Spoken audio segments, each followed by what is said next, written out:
or should I say greetings. And I'd like to thank the Tacoma Park Band for the wonderful prelude as we assemble today.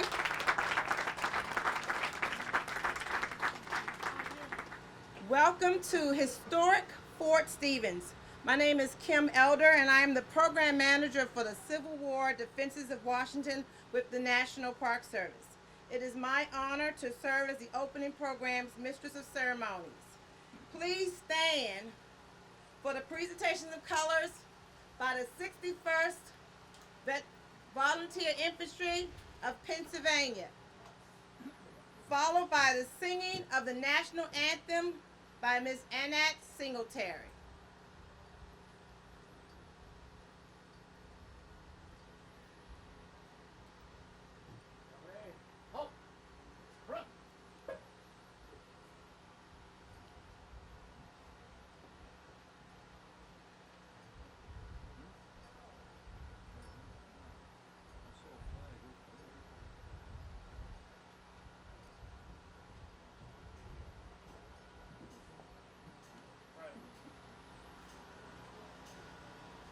Oh, say, can you see by the dawn's early light what so proudly we hailed at the twilight's last gleaming, whose broad stripes and bright stars through the perilous fight o'er the rampart we watched were so gallantly streaming, and the rocket regular, the bombs bursting in it, gave proof through the night that our flag was still there. Oh, say, does that star-spangled banner yet wave o'er the land of the free and the home of the brave?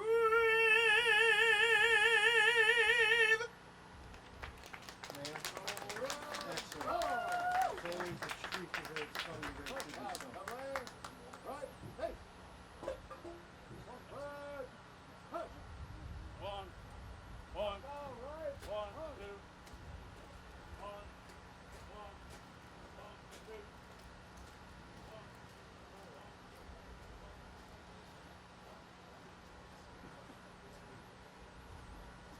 Please be seated.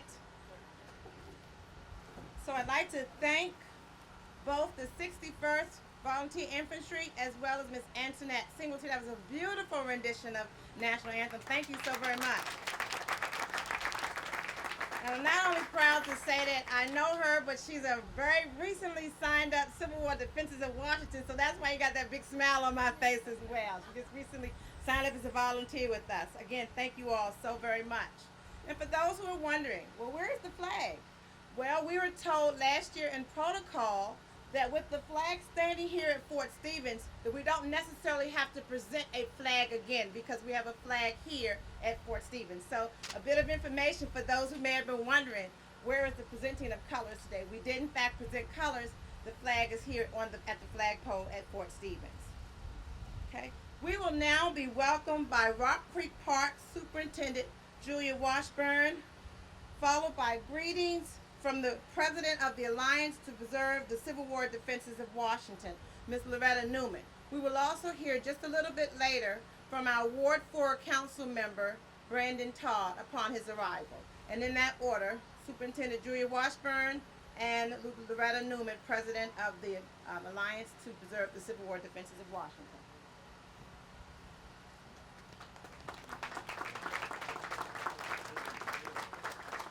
Good morning, everybody. It is such a pleasure to be here on this gorgeous day. Could we have asked for better weather? Amazing. On behalf of the National Park Service's Acting Director, Mike Reynolds, I bring you greetings from the National Park Service, as well as welcome all of you to Rock Creek Park and historic Fort Stevens.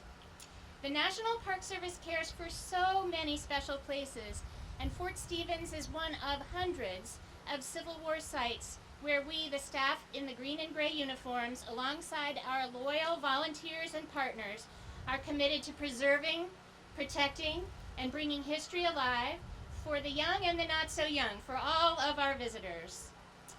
I have the privilege of not only welcoming you to Rock Creek Park and Fort Stevens this morning, but to thank you for joining us. I would also like to offer special thank you to our friends from the Alliance to Preserve the Civil War Defenses of Washington, specifically their current board president, Loretta Newman, and her board members who have partnered with us for several years now to plan, co-sponsor, and execute the commemorative programming of the 153rd anniversary of the Battle of Fort Stevens. We'd also like to thank, yay! They're incredibly dedicated volunteers and partners, and we're so grateful. We'd also like to thank our Ward 4 District Council member, Brandon Todd, who has been very supportive of our efforts to commemorate this occasion every year with his support and presence well before his election on the City Council. And lastly, I'd like to thank the 100+ volunteers who have worked behind the scenes on today to help make this program the best ever. I'm sure it is going to be fantastic. Today we welcome you to the commemorative program in observance of the 153rd anniversary of the Battle of Fort Stevens. As you will later hear from our distinguished keynote speaker, Dr. Edna Green Medford, and others, the Battle of Fort Stevens, the only battle to take place in the District of Columbia, the nation's capital, was quite a pivotal event in our nation's history.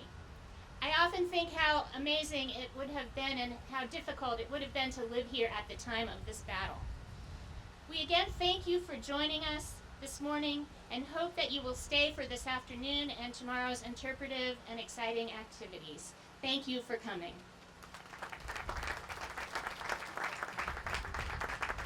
And now Loretta Newman.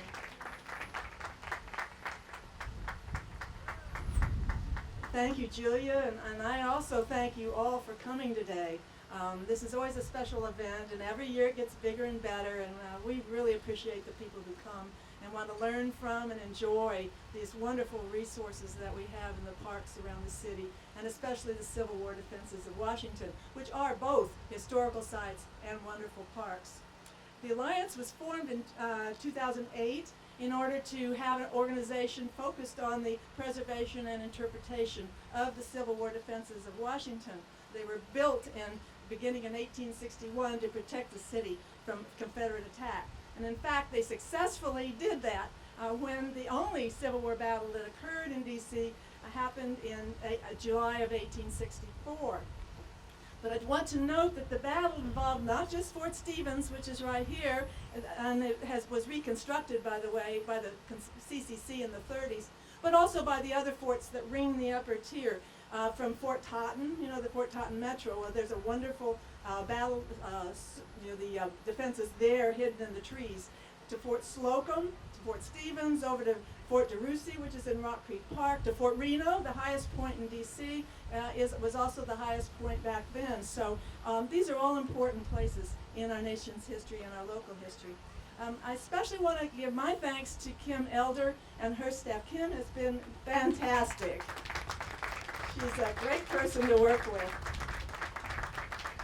And also her staff, Kenya Finley. Where's Kenya? She's around.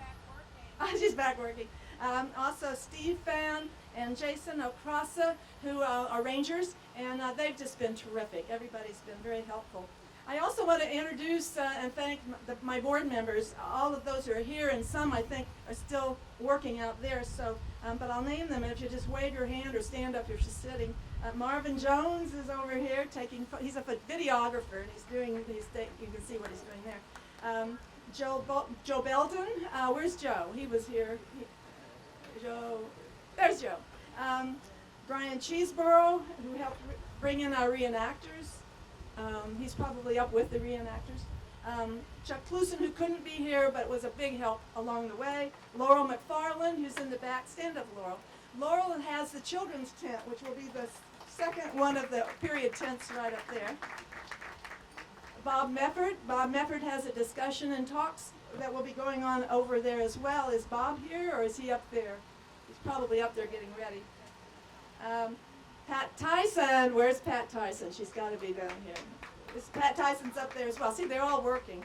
And Gary Thompson, who will be coming later, but he's a past treasurer of our organization, a very important one. And then I also want to especially thank the Humanities Council of Washington, D.C. Today, representing the council is Lewis Hicks, Director of Grants and Special Projects. I just met him today face to face, but we have emailed back and forth, and they gave us a wonderful grant that has allowed us to do a lot more this year than we were able to do before. So thank you, Lewis. We really, really appreciate it.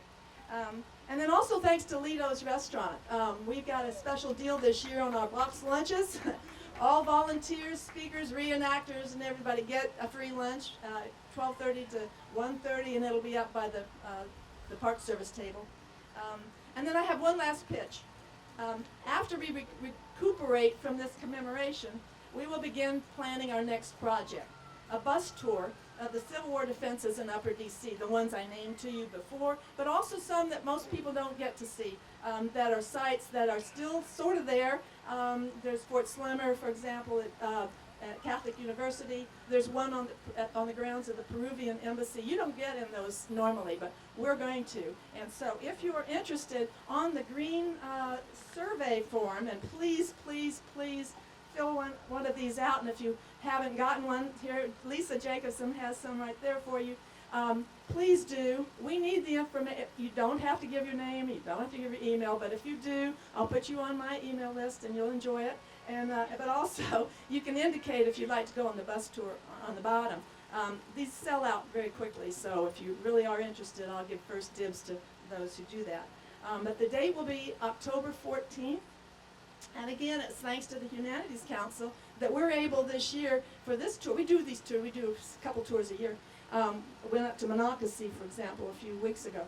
But for this tour, they have helped us tremendously, and we are going to have 10 students that can go free as a result of their grant. So if you know a student that you think might, you think is, I think 8th grade and up, 8th grade, high school, college, whatever, as long as they're a student, let me know their name, contact information, and I want to get a variety from around the city so they're not all clustered in one school. And last but not least, I was going to introduce Brandon Todd when he arrived, but since he hasn't arrived yet, I'll let somebody. I do want to point out he has been very supportive, and as Julia pointed out, long before he became a council member, he's been with us. And in fact, as for Julia, I want to point out that I've known her for nearly 20 years. She has a background. She started out in Rock Creek or with the Park Service, and certainly was with Rock Creek when I knew her. And we couldn't be happier to have her back with us again. So thank you, Julia, and thanks to all of you.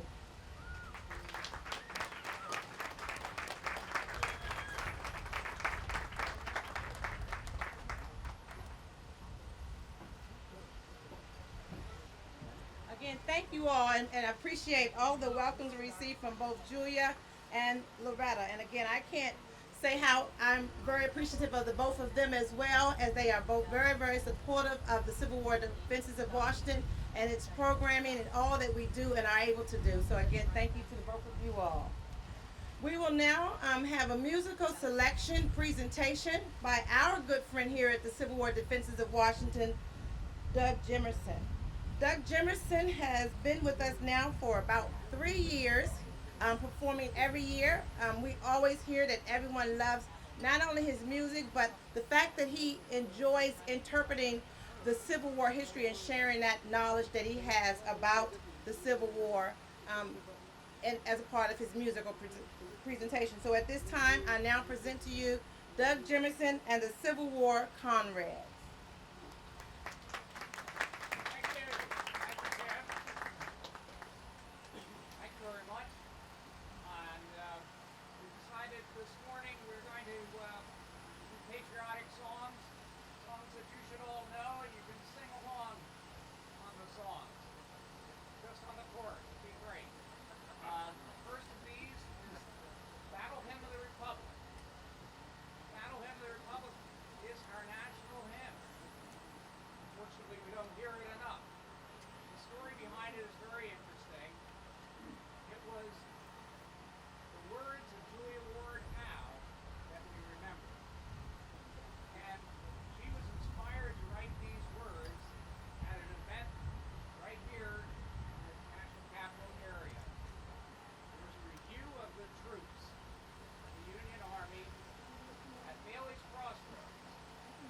Abraham Lincoln was there to review the troops.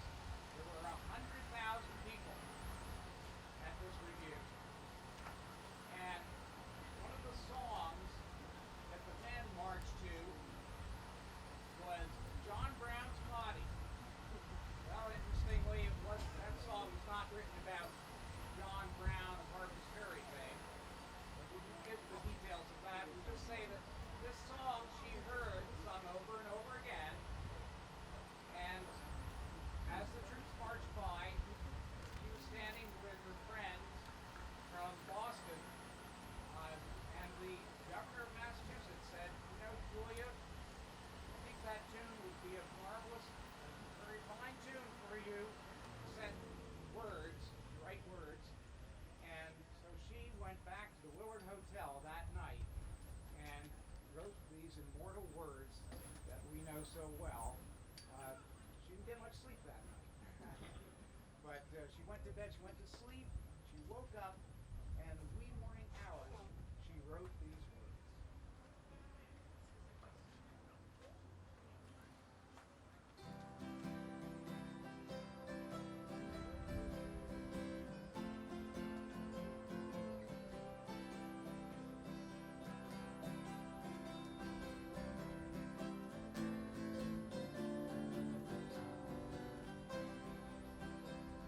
Mine eyes have seen the glory of the coming of the Lord. He is trampling out the vintage where the brakes are proud and stored.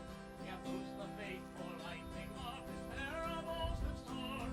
His truth is marching on. Glory, glory, glory, hallelujah. Glory, glory, glory, hallelujah. Glory, glory, glory, hallelujah. His truth is marching on. I have seen him in the watch house of 100 certain camps. They have built an eminent altar in the evening to the dance. I can read his righteous sentence by the dim and flaring lamps. His day is marching on. Everybody. Glory, glory, glory, hallelujah. Glory, glory, glory, hallelujah. Glory, glory, glory, hallelujah. His day is marching on.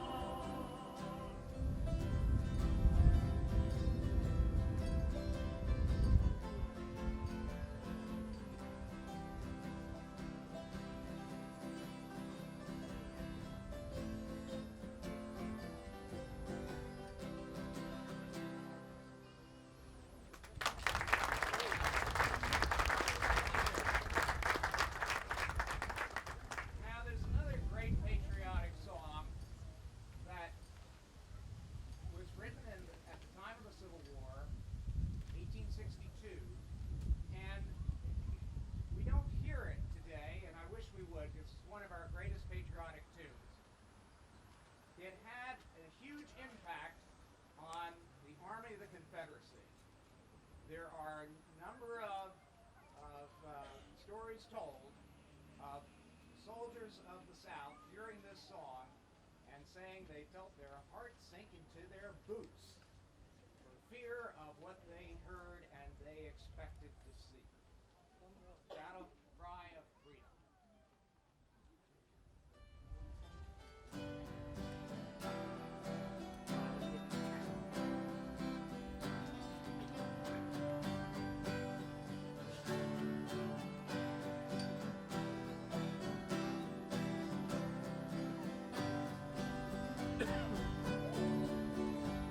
Yes, we'll rally round the flag, boys, rally once again, shouting the battle cry of freedom.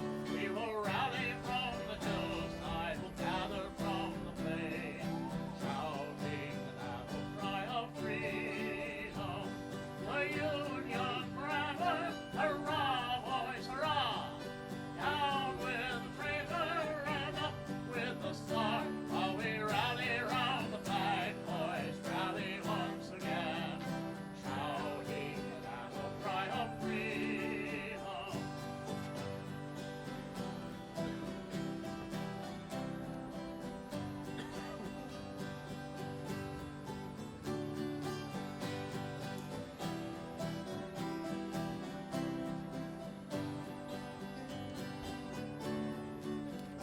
We are springing through the fall for 300,000 more, shouting the battle cry of freedom, and we'll build the rebel crew from the land we love the best, shouting the battle cry of freedom. The Union forever, hurrah, boys, hurrah! Down with the traitor and up with the star, while we rally round the flag, boys, rally once again, shouting the battle cry of freedom.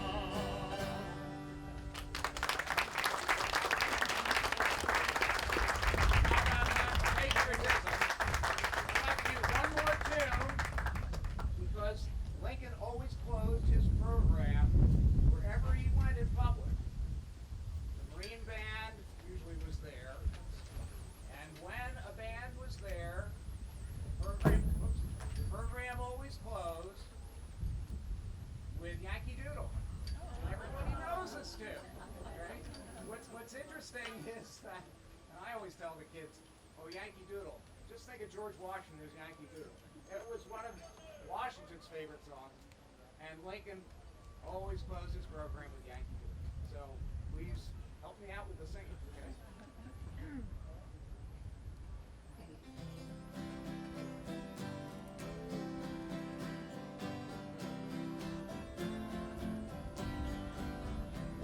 Father and I went down to town along with Captain Gooden. There we saw the men and boys as thick as hasty pudding. Yankee Doodle, keep it up, Yankee Doodle dandy. Mind the music and the step with the girls be handy.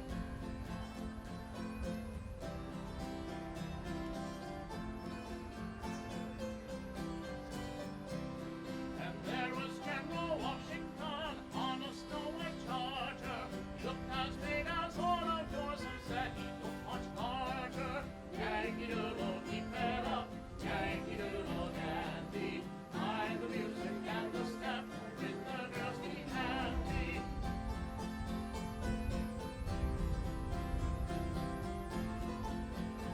Everybody knows this one.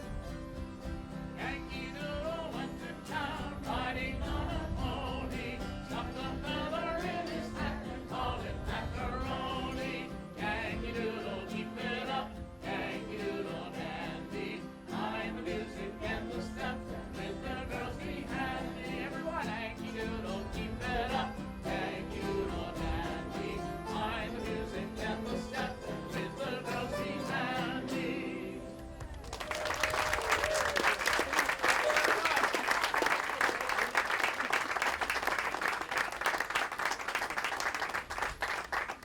Let's give another round of applause for Doug Jimmerson and the Civil War comrades. Our illustrious council member has joined us this morning, and as I noted to you, Council Member Brandon Todd of Ward 4 has been a supporter of the Civil War defenses of Washington well before his election to the City Council a few years ago. So it is with distinct pleasure that I bring to you all, and I ask that you all help join to the podium, Council Member Brandon Todd.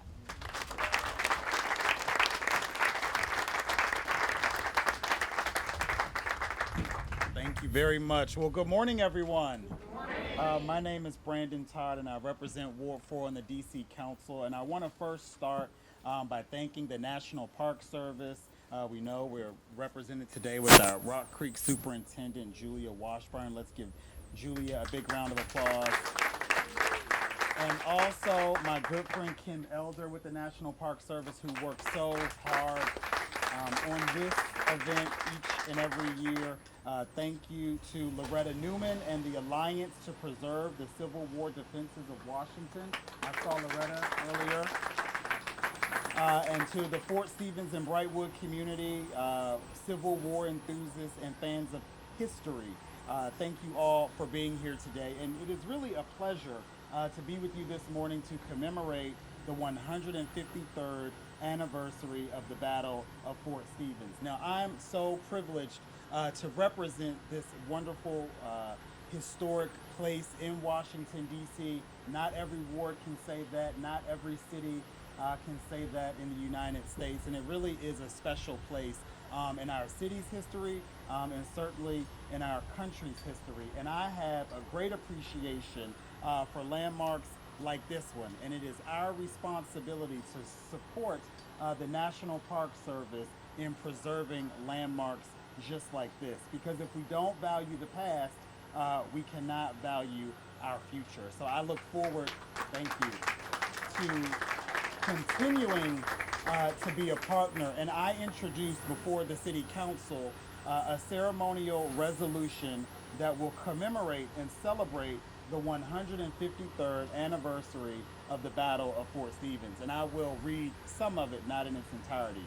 Whereas Fort Stevens, originally named Fort Massachusetts for the home state of the soldiers who constructed it, was built to defend the District of Columbia against attacks from the Confederate Army from the north along 7th Street Pike, now known as Georgia Avenue.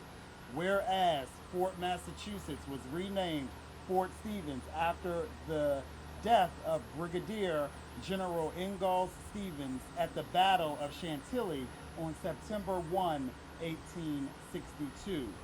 Whereas the Battle of Fort Stevens lasted 2 days from July 11th through the 12th, 1864, and marked the defeat of General Jubal A. Early's Confederate campaign to launch offensive action against the District of Columbia. Whereas following the Battle of Fort Stevens, the Military Road School, one of the first schools to educate African American children, was established on the grounds of Fort Stevens. Whereas the Military Road School closed in 1954, but remains an essential part of history for Fort Stevens and the Civil War for the District of Columbia. Whereas Fort Stevens Park now serves as one of many Civil War defenses operated and maintained by the National Park Service in the District of Columbia as a place of enjoyment and a memorial to all those who fought for our country. And whereas the Battle of Fort Stevens is the only Civil War battle to take place in Washington, D.C., and has had a lasting legacy to the District of Columbia and the United States of America.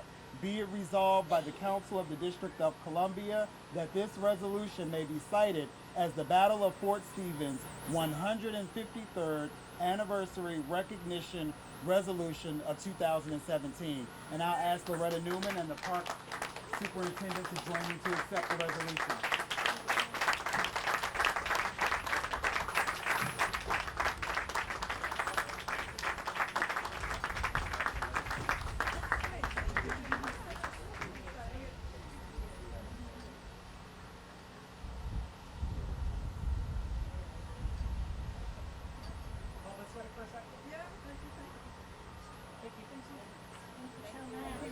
Thank you.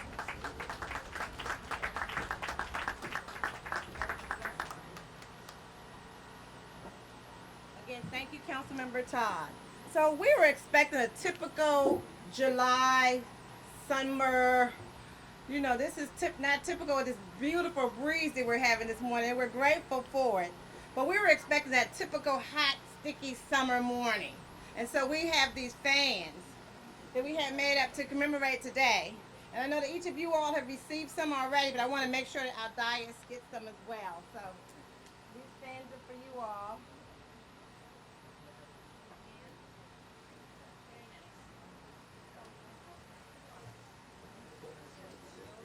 We do have additional seating, so come on in and have a seat. A lot of the folks that are standing along the sides are also some of the volunteers, and they've already said to me they don't want to sit. So I do want to just continue on with our program as it's printed. Our next three guests come before you as teasers to what's to come this afternoon with an array of interactive and informative presentations and even a photo opportunity with a few noted persons in history. To introduce the next participant, I asked that Dr. Carol Olivia Huron come forward to the front of the stage to introduce a young man now approaching the stage as well. A third grade reenactor from Tacoma Education Campus here in Washington, D.C.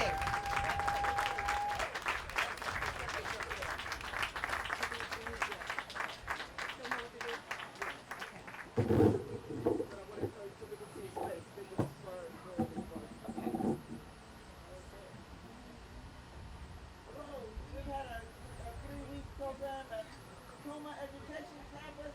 Can you hear me? Okay. The third graders of Tacoma Education Campus created a play surrounding the Battle of Fort Stevens in which they retell the story. I don't want to take up time from our young man, Nani, whose last name, can you pronounce your name for me? Nanny, Well, do the full name. Nanny no Rubadoodle. Yes. You don't want to make it. Just so American, so U.S. Americans, all of us are Americans. Okay.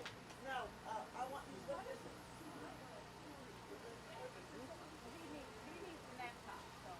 The problem is, yes. Bring this over. Bring this out.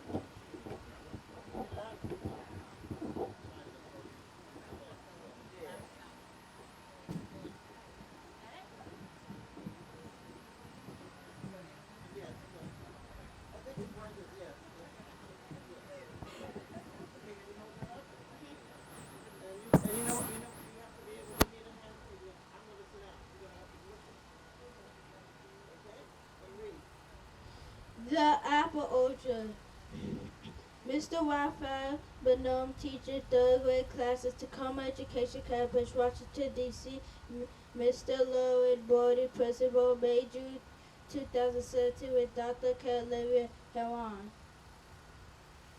Children were playing in the apple orchard. That was during the time of the Civil War between 1861 and 1864. The apple orchard was on 7th Street Turnpike in Washington, D.C. Mrs. Elizabeth Thomas had a nice house in Brightman in 1861, not far from the apple orchard. So I told Mrs. Thomas would just stand and look around in her house. President Abraham Lincoln rode his horse to Brightwood. Old Abe met Elizabeth Thomas in Brightwood.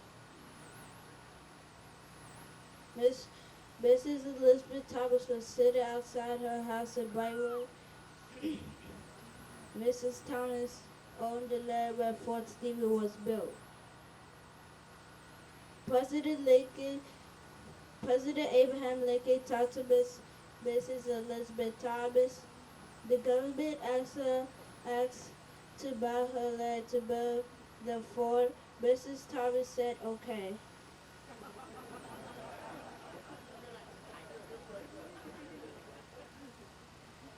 So the soldiers built Fort Stevens. It was called Fort Massachusetts then. Fort Stevens was dirt piled high with bushes and grass around. 3 years later, in 1864, President Abe Lincoln did not know the enemy was coming.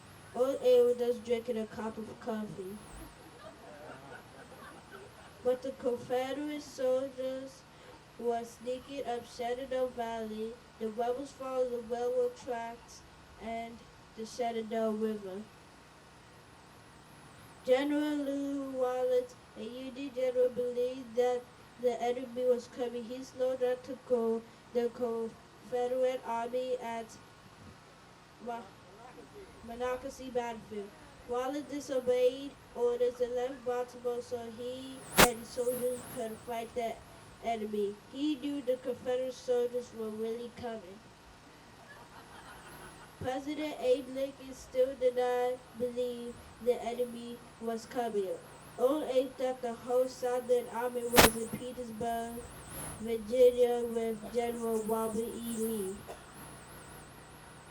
But after fighting General Lew Wallace, the Confederate soldiers still kept marching toward Washington. In July 1864, they burned houses in Wheaton, Maryland.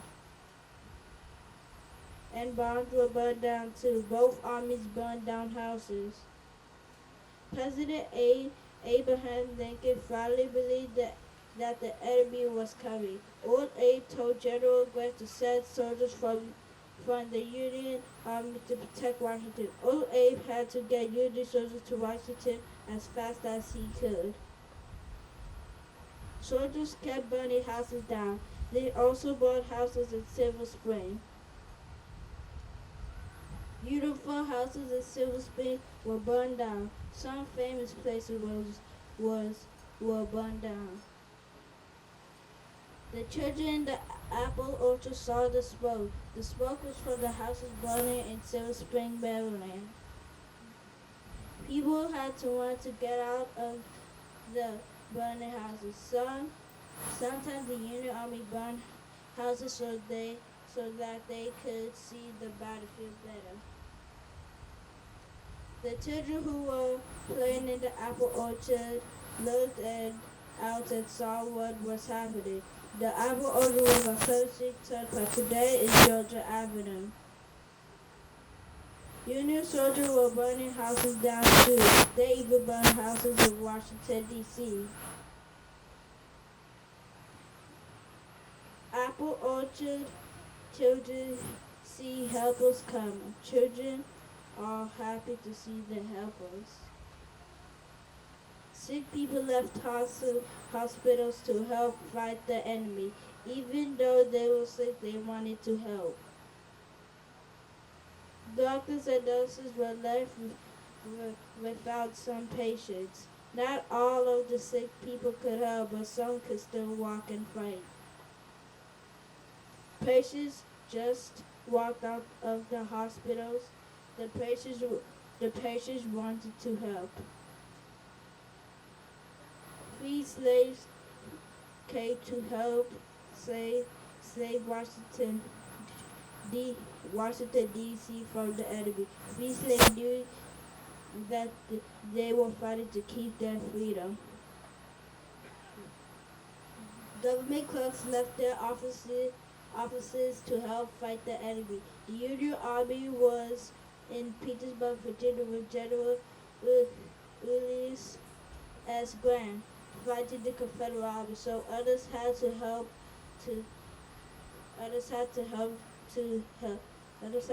save Washington, D.C. More and more government workers came to help. That had to do something to save Washington. The Union Army hadn't come yet. Finally, the Union soldiers sailed up the Potomac River in Washington. Old Abe told the Union Army to send soldiers to Washington. Some Union soldiers left Petersburg, Virginia, sailed to Washington. They sailed up Chesapeake Bay. Lots of boats of Union soldiers sailed to 7th Street Wharf in Washington. Virginia was behind them and Washington was in front of them. The Union Army in blue was glad to help save Washington. There, they sailed the Chesapeake Bay, the Potomac River, and the Washington Channel. The Union Army finally arrived and the Washington people were happy. People stood along 7th Street Turnpike and cheered. The Union soldiers marched through the National Wall. The Washington Monument wasn't finished then. The soldiers saw that the monument was not finished.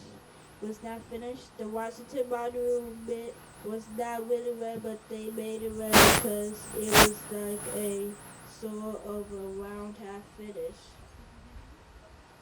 The Union Army saw the half-finished Washington Monument. The National Mall also had cows and chickens on it then. Some of the soldiers had their picture taken in front of the half-finished Washington Monument. The National Park Service has a lot of old photographs showing photos like this. The Union soldiers marched up 7th Street Turnpike across Florida Avenue. The soldiers climbed the Town Hill after Florida Avenue.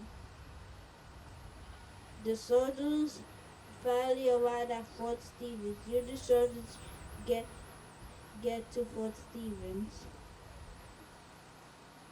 President Lincoln visited Fort Stevens after Union soldiers climbed. An enemy shot at President Lincoln when he was standing at Fort Stevens. Old Abe didn't get shot that day. The enemy missed him. The doctor standing next to President Lincoln was shot. Somebody yelled to Old Abe, "Get down." The government bought the apple orchard to make a cemetery. It was hard to lose apples, and it was sad that some people died in the fire. The apple trees were cut down. Children were sad to lose the apple orchard. Rest in peace. Today, the apple orchard is Battlefield National Cemetery. Union soldiers who died at the Battle of Fort Stevens are buried there.